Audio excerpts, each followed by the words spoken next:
Bratz, 2007 film, is a horrible movie in my opinion. Here's why. 1. Making a film based on Bratz is a questionable idea from the get-go, considering that said toy line is controversial. 2. Executive meddling. Originally this movie was going to be an animated movie, however later it was changed into a live-action movie.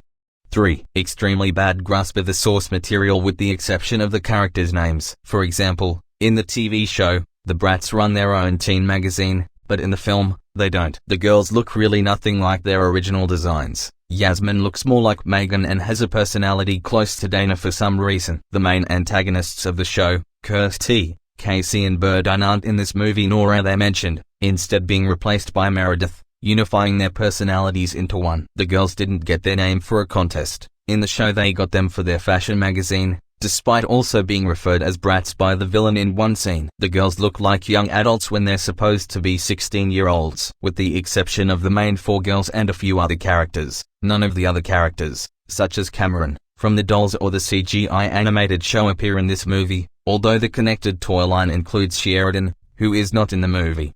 4. Predictable and cliché copyright D plot that feels more like your average teen movie. As the audience is capable of guessing everything that happens only a short way into the movie, the queen bee is gonna try to ruin the main girl's friendship, but they still stick together through it all and realize that they should just be themselves in the end.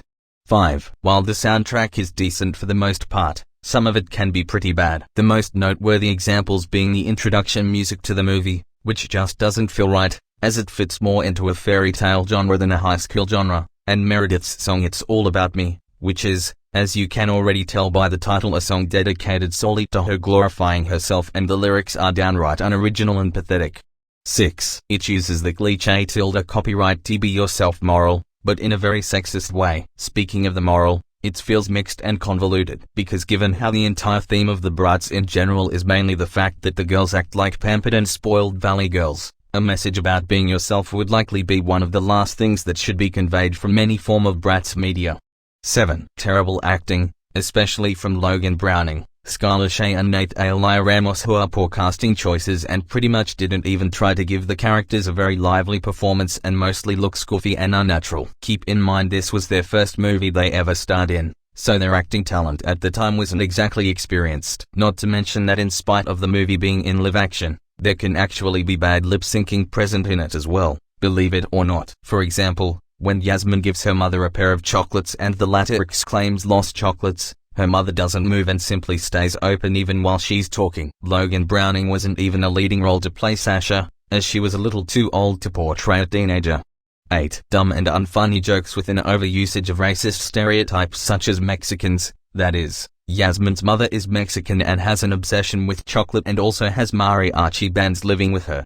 9. Dylan is supposed to be deaf, but the way he's written and portrayed isn't accurate to how deaf people act. Like Animat said, the movie easily could have said he was blind, mute, or even had a learning difficulty and nothing would change. 10. Laughable and corny dialogue. The biggest examples are Sasha's "I'm the kid, you're supposed to be the adults," and Yasmin's "Sasha, you stupid cheerleader." 11. The film represents more of middle school than high school due to how the characters act and how the school is managed. In spite of the fact that all of the characters are